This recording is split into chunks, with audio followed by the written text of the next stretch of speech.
My name's Andrew. I'm the head gardener at Wadham College. I've been here for 36 years, very enjoyable years. This is Thomas, who's working with us for the summer, helping out during the lockdown period. And we're very happy to be working here in the gardens. At the moment we're sitting here in the fellow's private garden, and Andrew's going to walk us through some of the most unusual plants in this garden. Okay, well, I'd like to start with the Walimi pine over here, which is one of our more unusual plants. It was one of the ancient trees which we have a number of in this garden, and that was rediscovered in 1994 in the Walimi National Park in Australia, and it was thought to be extinct, and they found fossil records of it going back for 200 million years. And like I say, in 1994 it was rediscovered in this national park in Australia, and now it's been spread all over the world. It's a very interesting little tree, and it looks like it was around with dinosaurs. People say that if you look at the leaf, it looks a bit like a stegosaurus's tail. Reminds you of dinosaurs. We're very lucky to have the ancient trees in this garden. We have this tree here, we have the ginkgo biloba, which is over there, which is one of the ancient trees which was also around with the dinosaurs.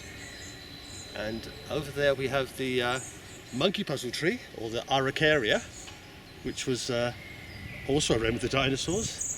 A very interesting fact about the monkey puzzle tree, it comes from Chile, because another of its name is a Chilean pine, and you get a substance which is dug up and used in jewellery quite a lot called jet, and that actually comes from monkey puzzle tree from millions of years ago. And this unusual tree here, the upright one, the lime green leaf, is a dawn redwood, or a metasequoia, which comes from China. And that dates back about 180 million years. That was thought to be extinct, and it found fossil records going back millions of years, but then it was rediscovered in 1941 in some parts of China. Unusual in that it's a conifer, but it drops its needles, so it's a deciduous conifer, and there aren't many of them. And very, very carefully tear it.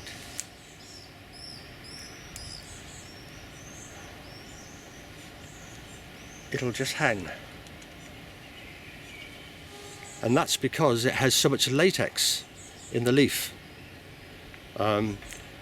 It's the only tree which is hard in our climate which has such a lot of latex in the leaf. And it's actually, some people call it the Chinese rubber plant, although it's not related to the rubber plant. And other people call it the gutta percha tree. And its Latin name is a Eucomia. But it's a very unusual tree, and it's one of my favourites.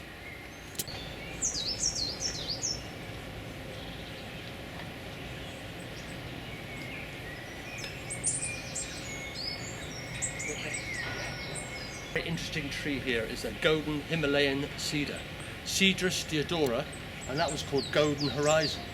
But when we first bought it, it was bought as a dwarf cedar, and we had it planted in the borders in several different places, and it was meant to grow 4 feet in 10 years, but it actually did the opposite. It grew 10 feet in 4 years.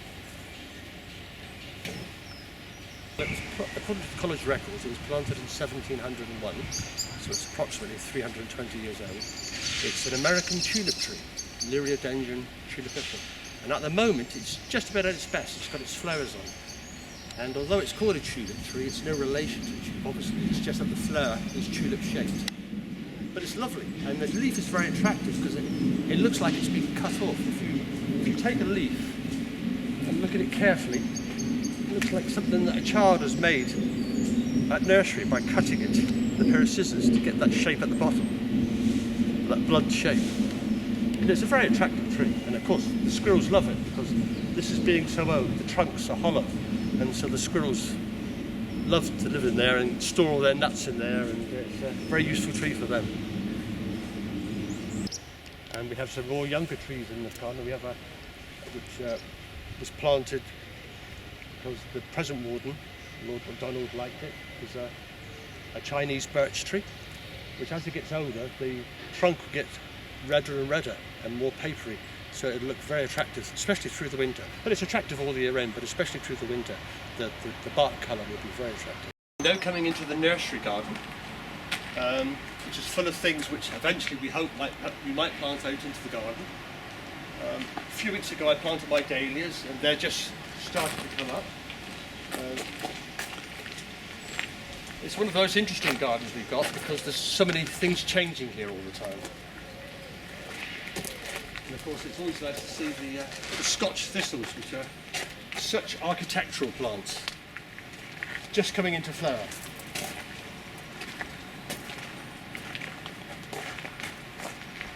One of the reasons people come into our nursery garden is to see our old vine. We're very lucky in that we've got the oldest vine in Oxfordshire. And it was planted approximately 200 years ago during the War with Napoleon. And as you can see, it looks very healthy and it has plenty of grapes for this year on it. Good.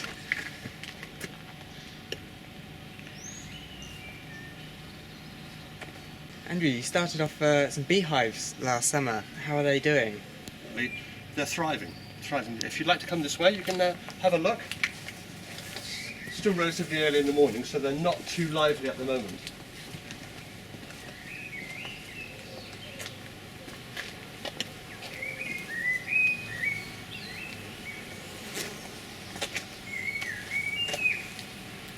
But no, they're doing fine.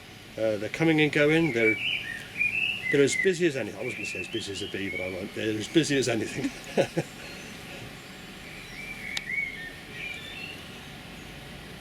So I'm looking forward to my first honey this autumn. In this corner we have both foxes and badgers living. If we walk carefully into the board, if you'd like to lead the way, Tom, I can show you where the badgers live. In there. There's a badger set. We've got at least one badger, maybe two.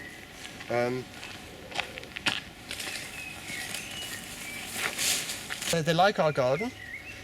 Initially they seemed to do a lot of damage, but to be honest, in the last year the damage has been very minimal and we can live with it. We were a bit worried that they were going to be very, very destructive. They dig the odd hole in the lawn and they dig the odd hole in the border when they're looking for food, but on the whole, not too much damage at all, and we can, in a garden this size, we can live with it. And just in the corner down here, a little bit further, we have a couple of foxholes. We've always had foxes in the garden. Probably about 10 years ago, we had a mum and dad and 6 cubs living in the garden for a couple of months, which was very interesting. We used to see them all the time playing on the lawns when it was quiet first thing in the morning or later in the evening when everybody else had gone home. This is one of our mulberry trees. All Oxford colleges have them. We're lucky to have 3. One in the Warden's garden, one in the Fellows private garden where we are now, and one in the Fellows public garden. But at the moment they're just coming into fruit. As you can see, the fruit's forming, but they've yet to change colour. A lot of the fellows used to like to come in here in the summer and as they walk through the garden help themselves to a few mulberries. And I might get more this year because there's less fellows around. In our gardens. We're now in the Fellows public garden, and these salvias over the last few years have done so well because of climate change. Basically, salvias, generally speaking, in very hard winters, they get hit so hard, they take so long to recover, that basically it never used to be viable to grow them very much, or it was better to plant them out each year. But no, this patch of salvias in front of us now, one called Hot Lips, is probably been there for 8 or 9 years, and literally it comes into flower in the spring, and it flowers all through the summer. It just carries on until the real bad weather comes in late autumn.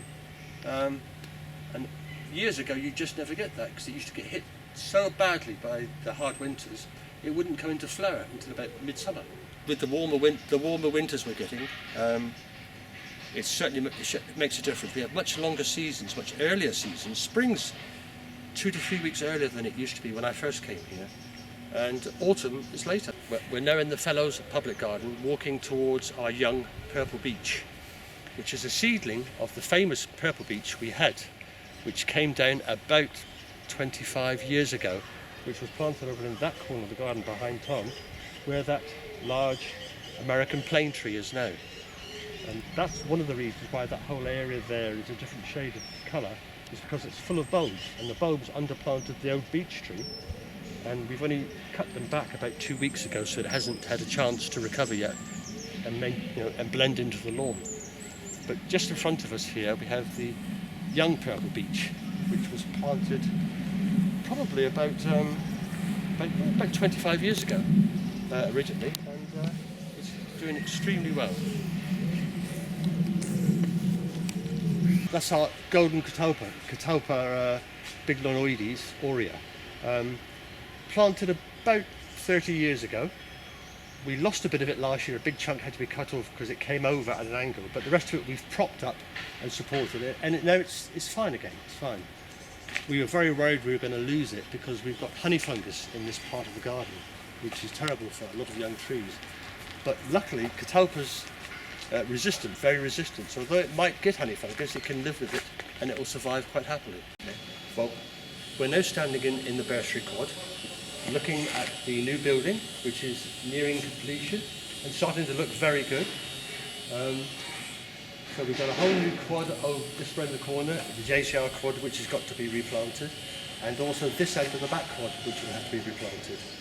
And it's going to be it's going to be some lawn, which is going to have contours to it, so a little bit of a hill, and then it's going to be areas of ferneries and also gravelled gardens planted with perennials and small shrubs and a couple of larger trees around the JCR. So it should actually look very interesting. And of course you'll be able to look down on the back quad and the JCR quad from the new building because of all the glass. It's going to look fantastic, I think. You know, we're looking forward to it.